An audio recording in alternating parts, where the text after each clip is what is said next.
Here's what I would do day to day to start a profitable service business in just 30 days. And you're sick and tired of hopping from business model to business model, this video is for you. The best part is you can take this exact system and use it to go from nothing to 10K and more per month. And make sure you stay to the end where I'll be sharing some of the best resources for free that you can get in this space. Before we get started, we're so close to hitting 1,000 subscribers. And your help in getting there is massively appreciated. It's completely free for you to subscribe. Every week I put out new videos that help aspiring or new entrepreneurs make more money in their business or get started and not give up. Please, if you want to support me on this journey in helping more people, including you, subscribe. With that being said, let's get started. And if you just want to be selfish, you can use the top pinned comment or the top link in the description to get a 3-hour coaching by me. Completely free, you're not signing up for anything else. Now before we start, there are a few assumptions that make this blueprint or this framework work. Number one is I need to have 24/7 access to both power, electricity, and internet. The reason I say that is I've worked with some people where when there's regular outages, it's really difficult to continue working. Second assumption is I'm a complete beginner and I don't feel like I have a skill or know what skill to pick yet. Third assumption is I already have a part-time job. And then the fourth assumption is my priority is not to get rich quick, but to build a foundation that I can scale to a much higher degree. With those in mind, let's get started. What we're going to do for these 30 days is split it into 4 weeks. So the first week is discovery. So to make it easier for you, I'll try to reel them off. And if you need to, you can always go back and rewatch. So week 1, day 1, if I'm starting from scratch, I need to know what am I good at? What have I tried before? Where do I have any connections? And do any of those translate into an actual skill that people are willing to pay for? And most of the time it will. It's just a matter of, can you see how it translates into a skill? So what I would do on day 1 is I would look at what is my past experience, and I would pick 3 things, like 3 skills, whether that's editing, teaching something, or doing something for someone. Now I would pick 3 things that I feel like I'm at least decent at or quite good at. Now remember, there's an assumption here that I'm working a part-time job, which means I'll have anywhere between 1 and 6 hours per day to do these tasks. Day 2 is researching what does it take to get really good at either of the 3 options, because I want to get a feel for what's the difference between the starting point and the top 1% who does that skill or that service. And based on what I learn, either my starting point, am I actually really good at this, or do I have a long way to go? I'll choose one of the 3 options that I feel like makes the most sense for me. Now here's a pattern I want you to recognize throughout this video, which is I try as best as possible to make informed decisions. Now, most of these decisions aren't going to be based off 100% perfect data, because that's just impossible. And in my younger years and before I got started, I held myself back for so long because I was waiting for the perfect idea. I was trying to make a perfect plan, and it just held me back from getting started. And that's the last thing I want you to do. Day 3 is all about finding the perfect customer. So describing who would be the perfect person to receive or pay for the skill that you've chosen. And the way you solve that is you write 2 to 4 pages about the daily worries, aspirations, concerns, struggles, lifetime goals, maybe their background, their psychological state, their values. You try to write as much as possible, putting yourself in their place, about that potential dream customer, so you can really start to understand the world from how they see it. And the reason you're doing that is when you understand their pain, where they are right now, and the gap to where they want to be, that information will make it the absolute easiest for you to talk to them, to appeal to the issues they might be facing, and thus communicate the value of the solution you're offering. Now, day number 4, I would find Alex Hormozi's $100 million offers course on acquisition.com. Alex's course on putting together the offer is just absolute immaculate and crazy value. And it's completely free. You can just go in there. You don't even have to opt in for anything. And I would use that to then put together the offer for my skill. Let's say I'm doing editing or AI. I would say, okay, I know I'm helping this dream customer, and I know I have to use the value equation, meaning I help X type of customer get Y type of outcome in Z number of days without such and such worry. And this way I can look at all of the upside in his value equation to increase the value of the value statement. And the end goal is to sit back and look at your offer and go, yeah, this is a no-brainer. This would be irresistible to the type of person.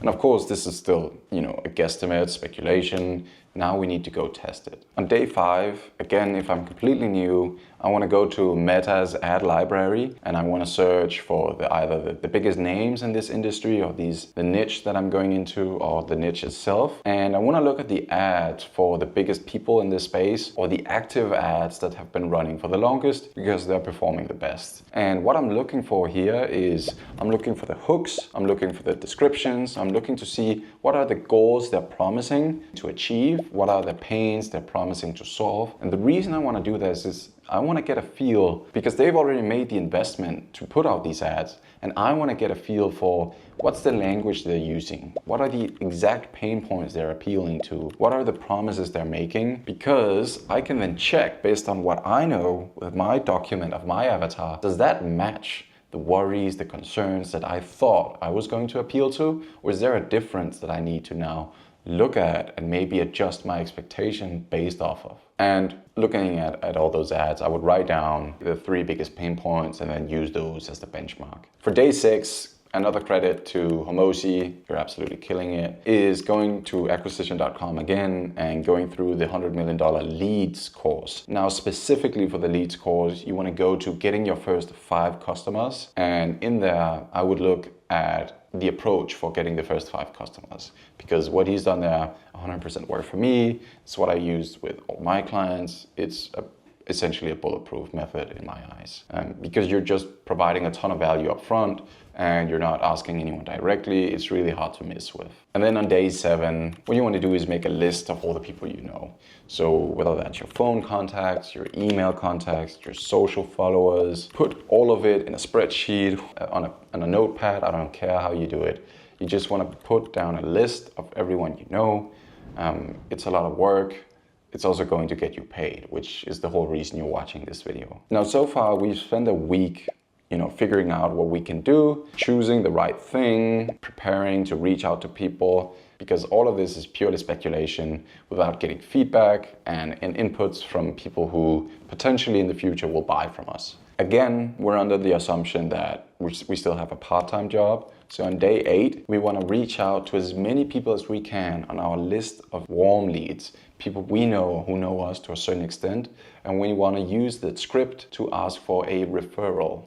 Meaning that, do they know anyone that we can deliver our service to for free? I know what you're thinking, David, this was a video about creating a profitable business. The F are you talking about? But if you're completely new in the space, you likely don't have that much experience. And if you don't have experience, you don't have credibility. And without credibility, you don't have a lot of authority. And it's going to be really difficult for you to get clients who want to pay you if you don't have those things. So what I would do is I would keep reaching out to people, and I would honestly get 5 people or 10 people, depending on how many I can service or work with at once. I would get 10 people who I deliver the service to for free. If you're doing trash or garbage removal, that's an instant thing. Like, you go there, you do it, people are happy, great interaction. But if you're doing something, I started out doing startup coaching or, business ops, biz ops, or whatever you want to call it. And that's been a month-long journey. And during that process, people can quit. And so for me, my experience was that for every 5 people that I get on board,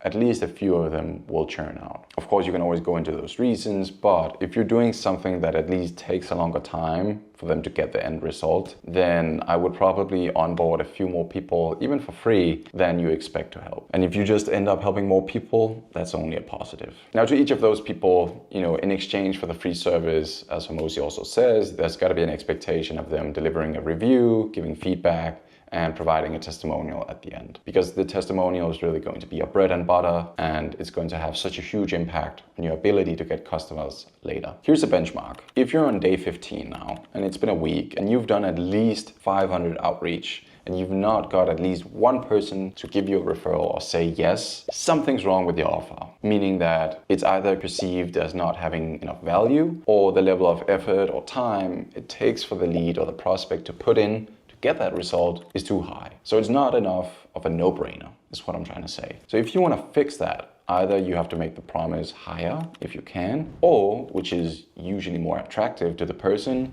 you reduce the amount of risk or effort or time it takes for them to put in to get that result. And then once you've done that, you do it again. And you see, if you repeat this process, what's going to happen is it's going to take some time. Sure, absolutely. I'm not trying to say it won't. And these 30 days might end up being more than 30 days. But what's going to happen in the process is you're going to become so many times better at what you do, at getting, leads and talking to leads, getting clients for free even, and getting data on the service that you want to provide, which you might not have gotten in the first place if you were trying to get paid from day one. Now, if you're in a situation where you're just trying to put food on the table, I understand that. And if that's the goal, the problem you're trying to solve immediately, then go do that. I get it. But if you can afford to build more of a foundation, giving out free work, I can only recommend doing it because of how much that you learn. There's so many things you don't know when you're starting out, and the process of serving those clients for free will tell you everything that you're missing. So once you've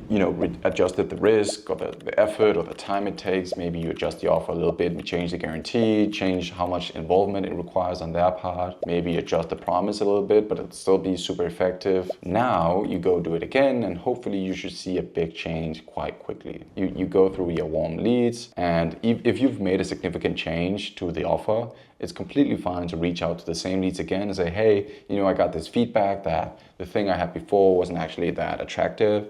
And so I realized, such and such might be a bad idea. I changed it to this. With this in mind, do you think anyone you know might be more interested in this? It's really difficult to feel bad about asking for something like that, and also to feel negatively about someone reaching out saying that. Because once you've gotten clients, there are two things you need to do. You need to continue to reach out to get more clients for later until you're filled out, essentially. And secondly, you need to now deliver. And the rule of thumb that I use for myself and for working with my clients is delivering to the clients I already have always comes first, to the extent that it's not going to force me not to do any outreach or not to do any advertising. But secondly is the advertising to get new clients. Because if the clients I already have or the customers I already have a shit experience, then it's not going to translate into good reviews or overly positive testimonials, which are the bread and butter for my reputation. And why wouldn't I want the best reputation? That's insane. So what I want to do is I want to deliver the absolute best experience. And again, Hormozi has pure gold on this. I think expectations, as he says, is setting an expectation and meeting it as quickly as possible over and over, and as many times as you can, over delivering on that expectation. So you say you do something, you either do it faster or you do it better, or you do it more times. You have different options here. But another aspect of providing a great experience is remembering that they don't think like you do, they don't see the world like you do, they don't have the same assumptions for how things work, or how things don't work, what's possible, what's not possible. They don't believe in it as much as you do, and they don't know the process as much as you do. And with those in mind, you have to understand that you can't really over-communicate. You can't. Because when you understand that first part, you realize that, oh, we're coming from different backgrounds, which means we will have entirely different perceptions. What is going to happen, what's not going to happen, who'll do what, when will it be done, how will it be done, for how long will it be done? Why will it be done? Under which conditions or circumstances will it be done? What's the criteria for progress? How do I communicate progress? What's the criteria for saying, hey, we reached the goal? The criteria for success? Who will announce that it's done? How will the end results be presented or communicated? How will results of progress along the road be communicated? In what format will it be presented? There's so many things, who's included in doing what. These things sound trivial, but I promise you, you will realize when you start working with people that you didn't consider these. And the more you consider these and actually assign people and responsibilities to all of this, and two, you communicate this, the more you eliminate work based off assumptions, and the important thing, you eliminate or reduce the risk of misunderstandings so much more, and the chances that you have a great experience and the client or the customer has a great experience will be so much higher. So for the third stage, or week 3, if you were quick in the second week, is delivering. And you want to continue this process, you want to have all these things in mind. And when you get to the end and you've actually serviced 10 clients for free, then you want to ask, What questions are part of the testimonial? Who will make the testimonial? How quickly are they supposed to deliver the testimonial? What's the setup of the testimonial? And, which is also important, how will they share the testimonial? And lastly, what are your rights for using the testimonial? Like, these are all things you need to consider, and some might be more important than others for you. What I can recommend is using questions that a potential lead would have anyway, so that when you show this testimonial to other people in the future, all the potential engaged leads that you have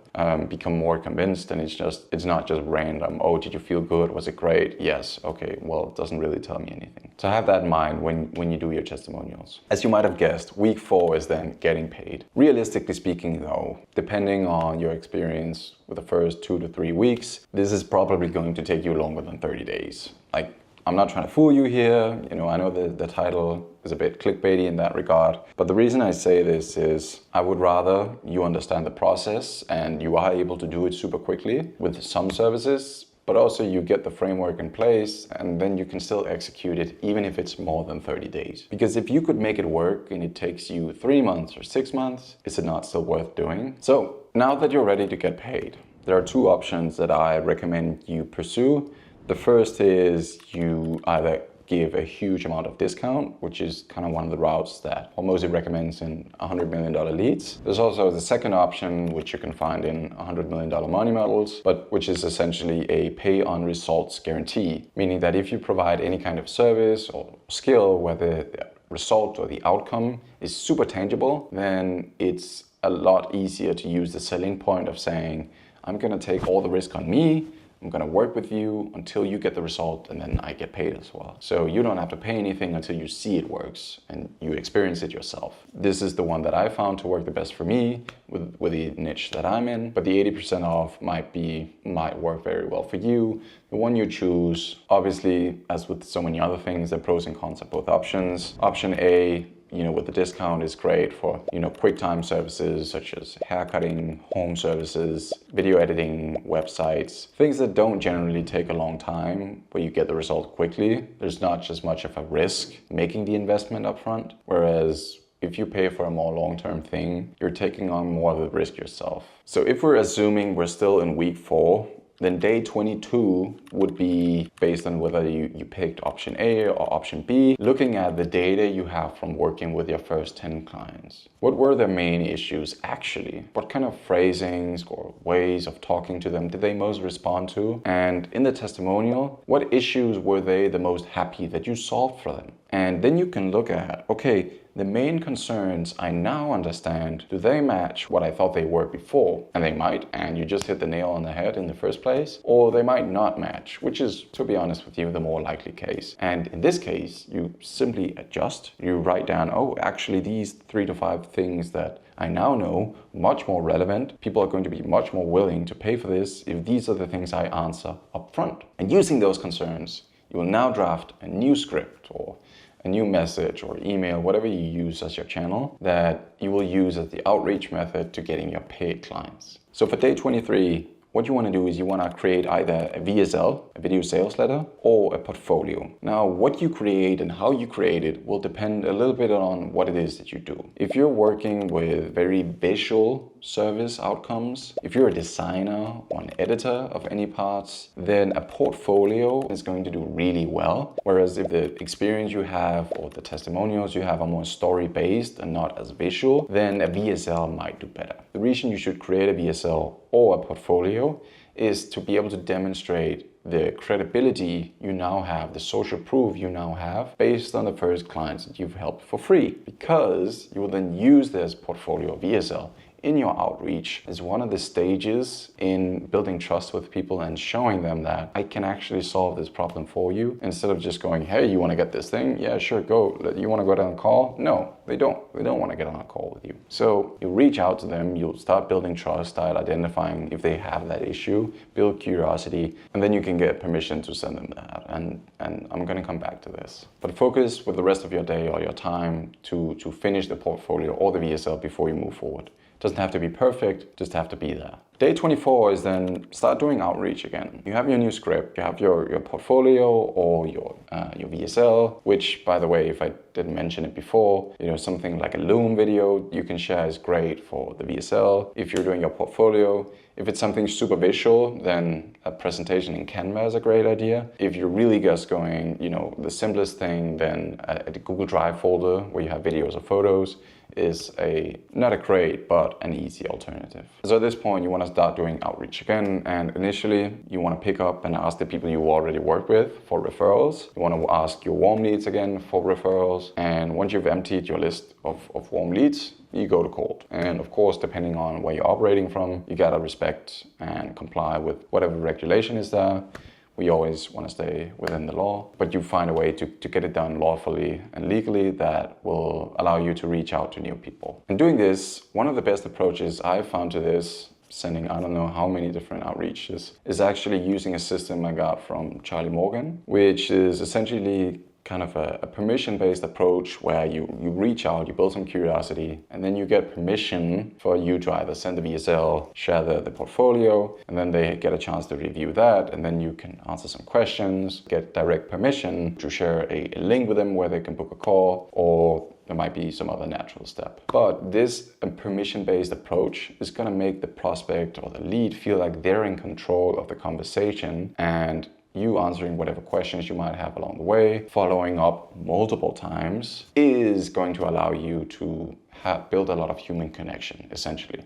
It's going to allow you to be authentic and build a lot more trust than some of the more cynical, black and white, hey, you want this thing, promotional, direct response, advertising that you might also get all the time. I know I do. Again, a good benchmark for this I found is test with samples of 300 to 500. And if you're not getting response rates in the range of 5 as the absolute least, but preferably between 10 and 20%, change the script for what you're doing and repeat until you get to that percentage. And I would say my own experience, also following what Charlie Morgan has done and has said, is that you want to aim for, throughout your total number of outreach, you want to have a 1% booking rate, meaning that for every 100 people you reach out to, at least one of them is going to book a call with you.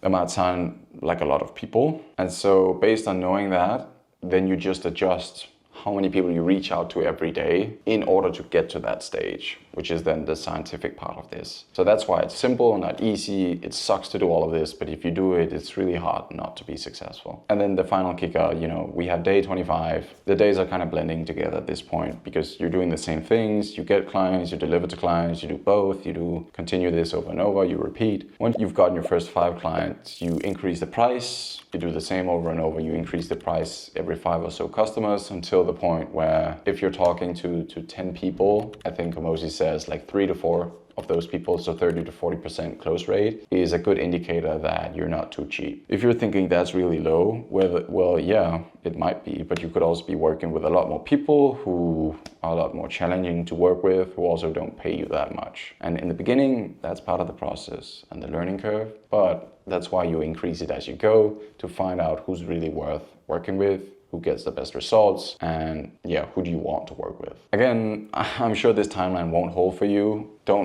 You can try to make it hold. Sure, that would be a great challenge, and that is the intention of this video, but I'm also saying this to set expectations accordingly. If you can do it in 30 days, absolutely amazing. I hope you do that. That would be great. If you can't, don't quit. Nothing is ever going to work on the first try. Things take much longer than you expect. Probably 10 times as long. It doesn't mean it's not worth it. So get started, follow this plan, get as absolute far as you can, sign up for the free hour of coaching down below. Subscribe if you didn't already earlier, really important. We're almost at 1,000 subs. It would mean the world to me. Now, as I promised in the beginning, the reasons I want to share with you here at the end are 2 things. 1, I mentioned a few of Hormozi's courses along the way. If you haven't already watched or listened or followed along on those, I will link them down below. They are some of the absolute best materials you can get for free to get started with your own business. It's both $100 million offers, leads, and money models. You need all of them. They're absolute fantastic essentials. Secondly, Charlie Morgan, he's doing incredibly in the space. He's complete no bullshit guy, and he's done a lot of free stuff. He has a huge school community called Imperium Academy, and even though he works with people doing multiple 7 figures and a lot higher, he also has a free academy where he puts out a ton of great stuff. Even though I'm building my own community, I have to recognize that he's doing some absolutely incredible stuff, and I wouldn't be doing you a favor if I didn't recommend some of the best stuff that I've found. So I'll link both of them below.